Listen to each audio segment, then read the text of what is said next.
നമ്മൾ ഇന്ന് ഉണ്ടാക്കാൻ പോകണമെന്ന് വെച്ചാൽ ഒരു ബിസ്ക്കറ്റ് കേക്ക്. ആദ്യം ഞാൻ ഉണ്ടാക്കിയായിരുന്നു. അതൊരു ഓക്കെ ആയിരുന്നു. നമുക്കിനി ഒന്നും കൂടി ഉണ്ടാക്കി നോക്കാം. ആദ്യം നമുക്കൊരു പാത്രം എടുത്തിട്ടുണ്ട്. നമുക്ക് ബിസ്ക്കറ്റ് ഇട്ടാം. ഞാൻ എടുത്തേക്കുന്ന ഗുഡ്ഡയുടെ ബിസ്ക്കറ്റാണ്. പോയില്ല, നമുക്കിതിനി ഇങ്ങോട്ടേക്ക് പൊടിച്ചിടാം. എന്നിട്ട് നമുക്ക് അരയ്ക്കാം. ഇതിനി ഓക്കെ ആവുമോ നമുക്ക് കണ്ടറിയാം. പോയി വിളിച്ചിട്ട് വരാം. അപ്പോൾ നമുക്ക് സാധനം അറിഞ്ഞിട്ട് കിട്ടും. നമുക്കിനി പാത്രത്തിലേക്ക് മാറ്റാം. വെള്ളമായതുകൊണ്ട് ഇതിൻ്റെ അകത്തേന് ഒട്ടിപ്പിടിച്ചാൽ കിട്ടേക്കണം. ഇവിടെ ഉണ്ട്. ഒന്നും കളയാൻ പാടില്ല. നമ്മളെല്ലാം അരച്ച് അലക്കി എടുക്കണം. ഇതാണ് ഈ കാണുന്നത്. ഇത്രയും കിട്ടി. ഇത്രയും മതി.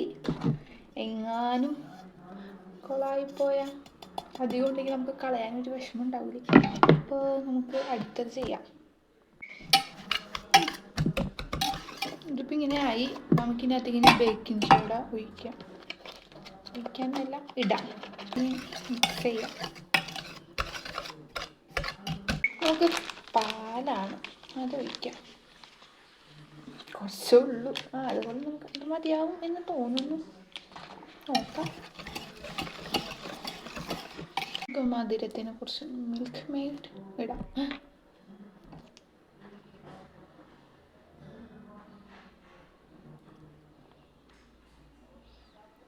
ഇപ്പം ഏതാ സിനിമ അറിയും?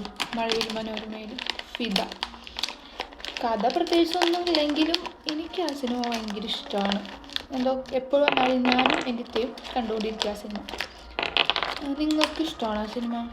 കഥയൊന്നുമില്ല, പക്ഷേ എന്തോ കാണാൻ അതിഷ്ടം. നമുക്കിങ്ങനെ ഇതിന് കുറച്ചിടാം. ഒന്ന് വെറുതെ മിക്സാക്കാം. ബാക്കി ഡെക്കറേഷൻ നമുക്കിത് ഉണ്ടാക്കിയിട്ട് വെക്കാൻ വേണ്ടി കുറച്ച് മാറ്റി വെക്കാം. ഇതിലേക്ക് ഇത് ഒന്ന് മാറ്റി വെക്കാം.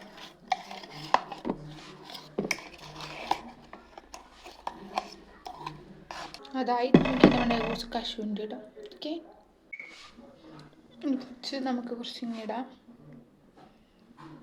ബദാം മുന്തിരി നമുക്കിവിടെ വെക്കാം. ബാക്കി നമുക്ക് ഡെപ്പോസിറ്റ് ചെയ്യാം നമ്മുടെ വയലിലേക്ക്. നമുക്കിനി ഓവനിലേക്ക്. ഇതാണ് നമ്മുടെ പാവപ്പെട്ടവരുടെ ഓവൻ. ഇതാണ് റെഡിയായി. അപ്പോൾ ഫോട്ടോ എടുത്തിട്ട് വന്ന് ബാക്ക്ഗ്രൗണ്ട് ശ്രദ്ധിക്കേണ്ട.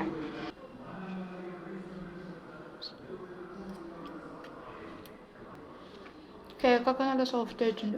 അപ്പോൾ ഓക്കെ നല്ലായിരുന്നു.